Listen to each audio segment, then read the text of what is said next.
इसलिए सबसे पहले कंस का जन्म हुआ। नारद जी ने उग्रसेन जी को बताया ये कलयुग का अवतार है, वंश को नाश करने वाला। तो उन्होंने एक पोटली में बांधा, जमुना जी में बहा दिया। जमुना जी में बहते हुए जा रहे हैं, एक झाड़ियों में अटक गया, रोने की आवाज सुनी। वहीं पर सूरसेन साहब जी बैठे हुए तपस्या करने के लिए, देखा बालक रो रहा है। बालक को लेके अपने घर आ गए।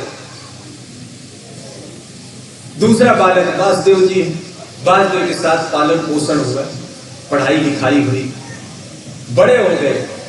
एक दिन नारद जी आ गए कंस के पास। आपको पता है पिता तुम्हारे कौन? और नारद जी चारों तरफ पहुंच जाते हैं कुछ ना कुछ लीला रचने। हे कंस, तुझे पता है तुम्हारे पिताजी कौन है? बोले सूरसेन है। अरे बोला नहीं, ये पिता नहीं है तुम्हारे। कौन है? बोले उग्रसेन जी। वो है? हाँ, तुझे बचपन में त्याग दिया था, एक नदी में बहा दिया।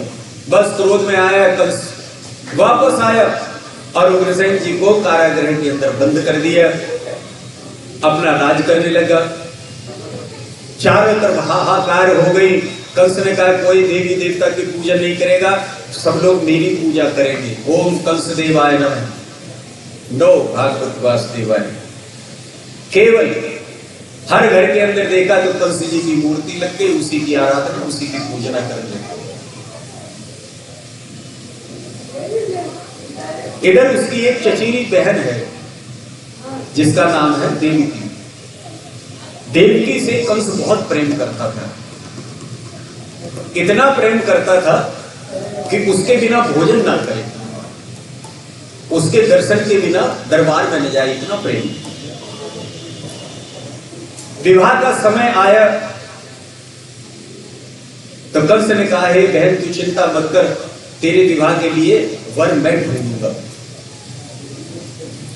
चारों तरफ सबसे कहा कि जाओ देवकी के लिए कोई अच्छा सा वर ढूंढ कर लाओ।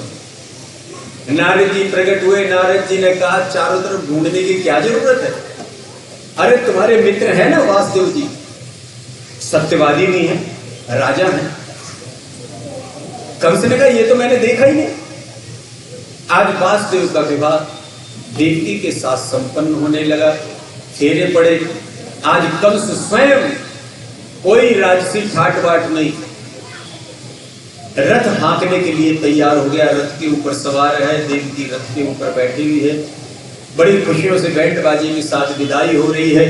कुछ दूर चले तो अचानक आकाशवाणी हुई, हे कंस, जिस देवकी को तू हंसी खुशी विदा करने के लिए जा रहा है, इसका 8वां गर्भ तेरा काल होगा, काल होगा, काल होगा, काल होगा।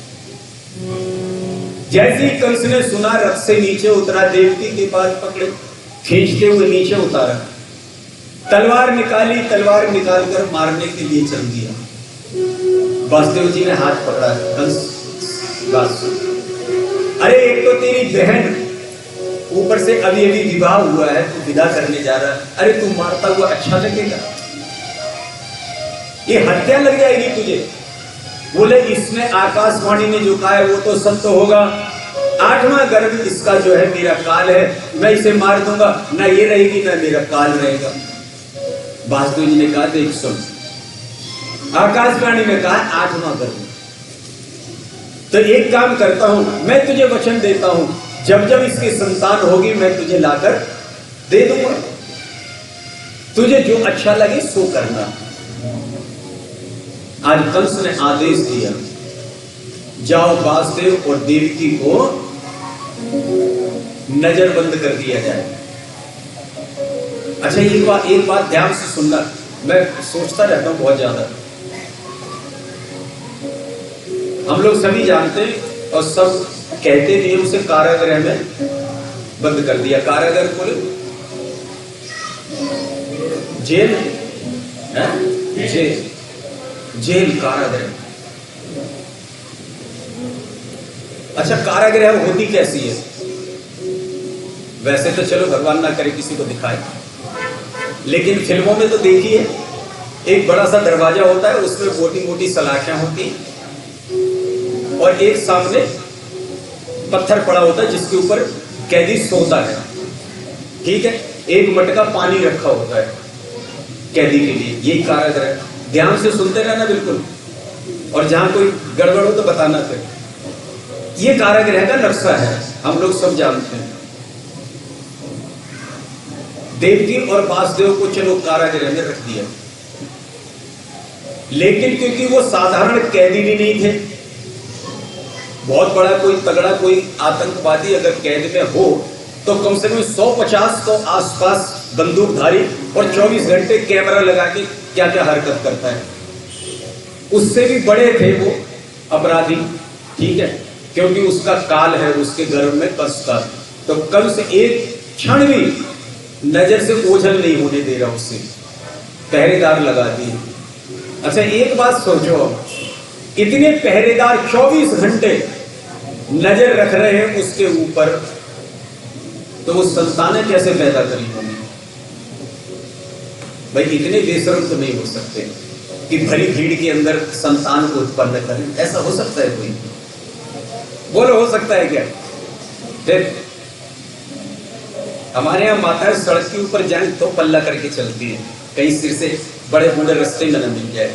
संतान उत्पन्न तो बहुत दूर की चीज है महाराज। लेकिन एक संत कहते थे कि कारागृह का मतलब जो गृह के अंदर उसको नजरबंद कर दिया जाए। तो वासुदेव और देवकी को जहां महल के कंस को पता था वासुदेव सत्यवादी है, हरिश्चंद्र की तरह जो कहेगा वो सत्य है, भागने वाला यह नहीं। इसने वचन दिया है कि बालक ला के दूंगा तो देगा, इसलिए ज्यादा पहरा लगाने की इसके ऊपर जरूरत नहीं है। वो सिर्फ चलो फिल्म में दिखाने के लिए, रोचक बनाने के लिए सीन बनाया होगा, जो भी है। जिस महल में रह रहे उसी महल में नजरबंद कर दिया गया कि इस महल से आप बाहर नहीं जा सकते, चारों तरफ पहरा लग गया। अच्छा अब तो संतान उत्पन्न हो सकती है, भाई महल में रह रहे हैं, ठाट से बढ़िया सारी सुख सुविधाएं हैं उसके पास, राजा है। पहले पुत्र का जन्म हुआ, जैसे पहले पुत्र का जन्म हुआ कंस महाराज के पास लेकर वासुदेव जी पहुंच गए। लो कंस, मैंने अपना वचन पूरा किया, ये लो। कंस ने जैसे बालक को लिया, बालक मुस्कुराया, बालक को सीने से लगा लिया, ममता उड़ेल दी उसके ऊपर। कहने लगे वासुदेव ठीक है मैं दुष्ट हूं, राक्षस प्रवृत्ति हूं, लेकिन इतना दुष्ट भी नहीं हूं कि मैं इस बालक की हत्या कर दूं। इस बालक को ले जा, जितनी जल्दी हो सके मेरी नजरों से दूर ले जा, कहीं ऐसा ना हो मेरा राक्षस जाग जाए और इस बालक की हत्या कर दूं। ले जा इसको यहां से, इसने क्या बिगाड़ा है, 8वां गर्भ मेरा। वासुदेव ने कहा मैं तो सोचता था तू राक्षस है, लेकिन तू तो है तो बहुत बढ़िया। लेकर चले, सामने से नारद जी प्रकट हो गए, वासुदेव जी मुस्कुरा रहे हैं, नारद जी भी मुस्कुरा रहे हैं, अंदर आ गए। कंस को प्रणाम किया, कंस ने उन्हें प्रणाम किया, महाराज गद्दी संभालो बैठो। नारद जी ने कहा कंस ये क्या किया तूने? कहने लगे क्या हो गया? अरे बालक को छोड़ क्यों दिया? महाराज इसने मेरा क्या बिगाड़ा, छोटा सा बालक है, 8वां गर्भ। नारद जी ने कहा कंस तू समझता नहीं है, ये देवता बहुत चालाक है। 8वां कहकर हो सकता है पहले दिन ही भेज दे, वो फिर क्या कर लेगा। अपने हाथ में जो फूल ले रखा था, कहने लगा ये फूल है, इसमें पंखड़ियां गिन। उसने गिनी 8, बोली पहली कौन सी है बता, इसमें से जहां से गिनेगा वही पहली हो जाएगी। इतना भ्रमित कर दिया कंस को। कंस कहने लगा गुरुदेव समझ में नहीं आ रही क्या करूं। बोला कुछ मत कर, बुला ले जल्दी इसको। मंत्रियों से दोबारा बुलवाया, वासुदेव समझ गए इसका राक्षस प्रवृत्ति जो है जागृत हुई। तुरंत बालक को लिया और वहीं पर पत्थर पर मारकर उस बालक की हत्या कर दी।